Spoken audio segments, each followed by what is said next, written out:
আসসালামু আলাইকুম। সংবাদে আপনাদের সবাইকে স্বাগত জানাচ্ছি। আমি ফিরোজ তোহা। শুরুতেই সংবাদ শিরোনাম। বাংলাদেশের সর্বশেষ গুরুত্বপূর্ণ আপডেট সংবাদে আপনাকে স্বাগত। শুরুতেই সংবাদ শিরোনাম, পরে বিস্তারিত। প্রথমে জানাবো, কাদেরের সঙ্গে জেলে থাকার অভিজ্ঞতা শেয়ার করে যা লিখলেন আক্তার। ঢাকা বিশ্ববিদ্যালয় কেন্দ্রীয় ছাত্র সংসদ ডাকসু নির্বাচনে বৈষম্য বিরোধী শিক্ষার্থী সংসদ প্যানেলের ভিপি প্রার্থী আব্দুল কাদিরের জন্য দোয়া চেয়েছেন জাতীয় নাগরিক পার্টি এনসিপির সদস্য সচিব আক্তার হোসেন। একই সঙ্গে আব্দুল কাদিরের সঙ্গে জেলে থাকার অভিজ্ঞতাও শেয়ার করেছেন তিনি।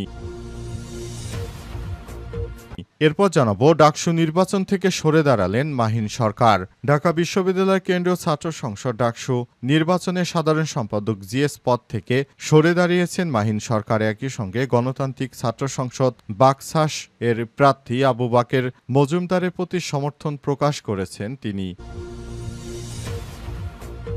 এদিকে ৪৭ দিন পর জনসম্মুখে জামাতের আমির মুখে ঝরল কৃতজ্ঞতা।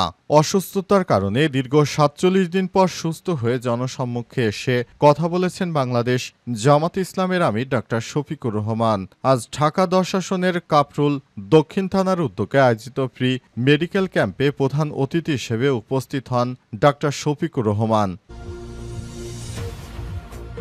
এবারে জানাবো, সিআইডির মামলা দুবাই পাচার টাকায় ২২৬টি ফ্ল্যাট কেনেন সাবেক ভূমিমন্ত্রী সাইফুজ্জামান চৌধুরী। সংযুক্ত আরব আমিরাতের অন্যতম শহর দুবাইয়ে ১,২০০ কোটি টাকা পাচারের মাধ্যমে সেখানে ২২৬টি ফ্ল্যাট কিনেছেন সাবেক ভূমিমন্ত্রী সাইফুজ্জামান চৌধুরী। পাশাপাশি সেখানকার বিভিন্ন ব্যবসায়ও তিনি বিনিয়োগ করেছেন। এই ঘটনায় তদন্ত শেষে পুলিশের অপরাধ তদন্ত বিভাগ সিআইডি মানি লন্ডারিং আইনে সাইফুজ্জামান ও সংশ্লিষ্টদের বিরুদ্ধে মামলা করেছে। এদিকে শবনম ফারিয়ার পোস্ট কমেন্টে যা লিখলেন সার্জিস।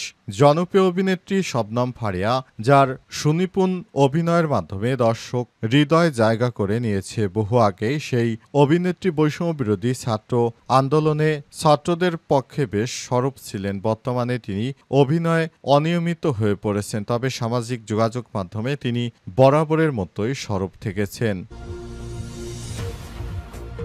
এবং সর্বশেষ জানাবো, গোপনে সিঙ্গাপুরের উদ্দেশ্যে উড়াল দিয়ে দুবাই পৌঁছান থাইল্যান্ডের সাবেক প্রধানমন্ত্রী। থাইল্যান্ডের সাবেক প্রধানমন্ত্রী প্রভাবশালী রাজনীতিবিদ থাকসিন সিনাত্রা গোপনে দেশ ছেড়েছেন। আজ নিজের প্রাইভেট জেটে তিনি ব্যাংককের ডন মং বিমানবন্দর থেকে দেশ ত্যাগ করেন। উদ্দেশ্য ছিল সিঙ্গাপুরে যাবেন, কিন্তু সেখানে না গিয়ে তাকে বহনকারী উড়োজাহাজটি দুবাই গিয়েছে। খবরে বলা হয়েছে, আগামী সপ্তাহে থাকসিনের বিরুদ্ধে সুপ্রিম কোর্টের রায় ঘোষিত হওয়ার কথা রয়েছে। সে কারণে তার কারাদণ্ড হওয়ার সম্ভাবনা আছে, তাই আগে ভাগেই তিনি দেশ ছেড়ে পালিয়ে গেছেন। প্রিয় দর্শক, এতক্ষণ শুনছিলেন সংবাদ শিরোনাম, এবারে বিস্তারিত। তবে তার আগে বন্ধুরা, অনুরোধ থাকবে এই সংবাদটিতে একটি লাইক দিন। এই চ্যানেল আপনি নতুন হয়ে থাকলে আমাদের সংবাদটি দেখতে দেখতে চ্যানেলটি সাবস্ক্রাইব করে রাখুন। কমেন্ট করে বন্ধুরা আপনার মূল্যবান মতামত জানিয়ে দিন আপনি বিশ্বের কোন দেশ থেকে বা বাংলাদেশের কোন স্থান থেকে আমাদের সংবাদটি দেখছেন এবং শুনছেন। এবারে বিস্তারিত। আব্দুল কাদিরের সঙ্গে জেলে থাকার অভিজ্ঞতা শেয়ার করে যা লিখলেন আক্তার হোসেন। ঢাকা বিশ্ববিদ্যালয় কেন্দ্রীয় ছাত্র সংসদ ডাকসু নির্বাচনে বৈষম্য বিরোধী শিক্ষার্থী সংসদ প্যানেলের ভিপি প্রার্থী আব্দুল কাদিরের জন্য দোয়া জানিয়েছেন জাতীয় নাগরিক পার্টি এনসিপি সদস্য সচিব আক্তার হোসেন।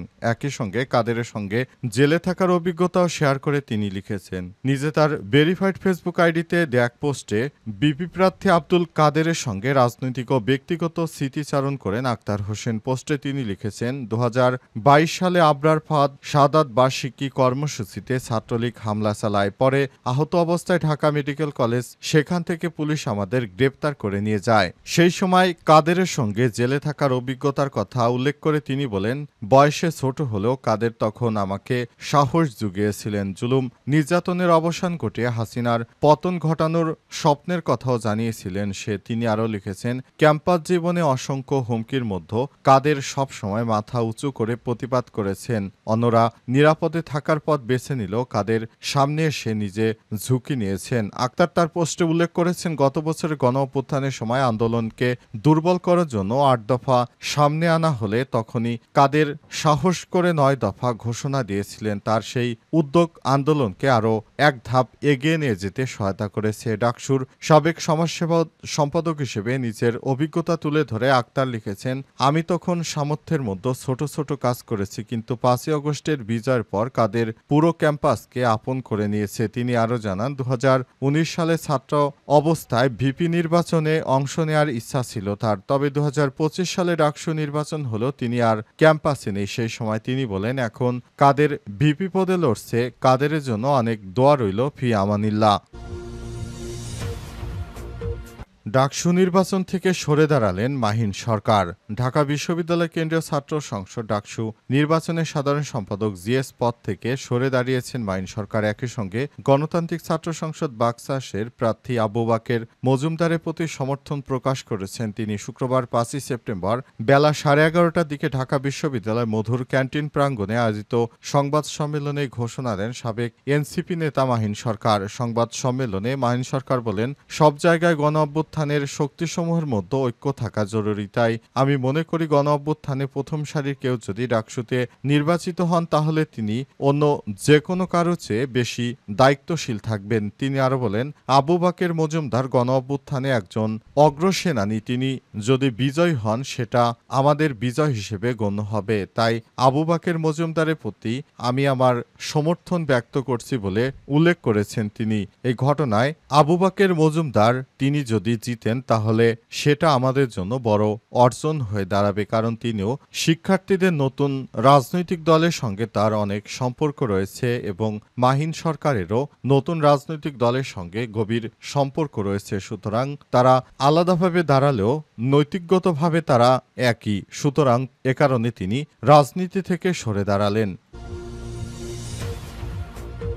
৪৭ দিন পর জনসম্মুখে জামাতের আমির, মুখে ঝরল কৃতজ্ঞতা।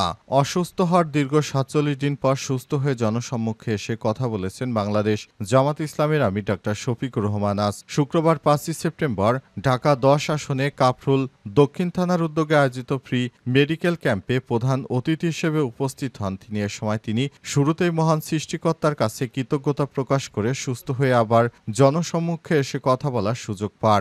জামাত আমির বলেন, দীর্ঘ ১ মাসের বেশি সময় পর মিডিয়ার সামনে দাঁড়ানোর সক্ষমতা আল্লাহ আমাকে দিয়েছেন। এজন্য মহান সৃষ্টিকর্তার প্রতি আমি কৃতজ্ঞতা আদায় করছি। নিজের সুস্থতা কামনা করে দেশবাসীর কাছে দোয়া চেয়েছেন বাংলাদেশ জামাত ইসলামের আমির। তিনি বলেছেন, এখন থেকে আমি রাজনৈতিক দলগুলোর সঙ্গে সক্রিয় থাকব। মিছিল মিটিং থেকে শুরু করে যা যা দরকার নিজের দলকে নেতৃত্ব দেওয়ার জন্য আমি সেভাবেই নিজেকে তৈরি করার চেষ্টা করছি। এ সময় জামাতের আমির বলেন, আল্লাহ পাকের অশেষ রহমতে আমি এখন আগের থেকে অনেকটা সুস্থ হয়েছি। আশা করছি ধীরে ধীরে আমি সুস্থ হয়ে উঠব। আপনারা সবাই আমার জন্য দোয়া করবেন। জামাতের আমির আরো বলেছেন, দেশ গঠন করার জন্য অনেক সময় নানা ধরনের চ্যালেঞ্জ মোকাবিলা করতে হয়েছে, কিন্তু আপনারা দেখেছেন আমরা কখনোই পিছপা হইনি। তাই আগামীর বাংলাদেশ গড়তে আমাদের যে প্রচেষ্টা সেই প্রচেষ্টা চালিয়ে যাব বলে মন্তব্য করেছেন তিনি।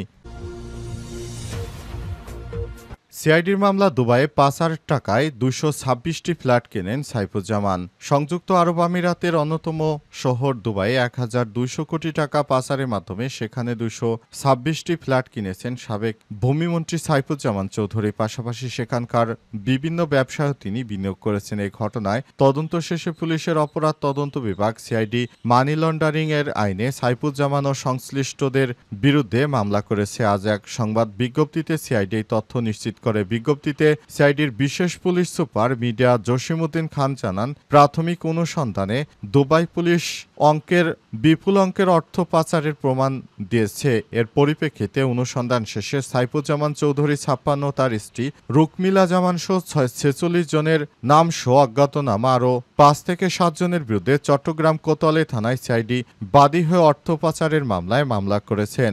এ মামলায় 2014 সালের 12 জানুয়ারি থেকে পর্যায়ক্রমে ভূমিমন্ত্রী সাইফুজ্জামান চৌধুরী তিনি মন্ত্রী থাকাকালীন এই ধরনের অপকর্ম করেছেন। এছাড়াও ভূমিমন্ত্রী ইউনাইটেড কমার্শিয়াল ব্যাংক থেকে প্রচুর টাকা পাচার করে সেই টাকাগুলো তিনি বিদেশে নিয়ে লন্ডনে তিনি অনেকগুলো ফ্ল্যাট কিনেছেন। তিনি একাই লন্ডনে 174টি বাড়ি কিনেছেন এমন একটি তথ্য সামনে এসেছে সিআইডির বিষয় নিয়ে। সিআইডির পক্ষ থেকে ইতিমধ্যেই তদন্ত চলছে এবং তদন্ত শেষ না হওয়া পর্যন্ত তার বিরুদ্ধে শাস্তিমূলক ব্যবস্থা নিতেই থাকবে সিআইডির সদস্যরা। কারণ তিনি বাংলাদেশ থেকে বিপুল পরিমাণ অর্থ ব্যাংক খাত লুটপাট করে তারপর বিদেশে নিয়েছেন। সাইফুজ্জামান চৌধুরী তিনি তার স্ত্রীকে ইউনাইটেড কমার্শিয়াল ব্যাংকের চেয়ারম্যান হিসেবে বসিয়েছিলেন।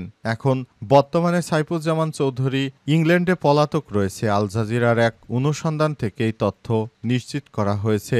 লন্ডনে তিনি পলাতক থাকাকালীন তিনি বাংলাদেশের বিরুদ্ধে প্রতিনিয়ত ষড়যন্ত্র করছেন এমন অভিযোগ আনা হয়েছে।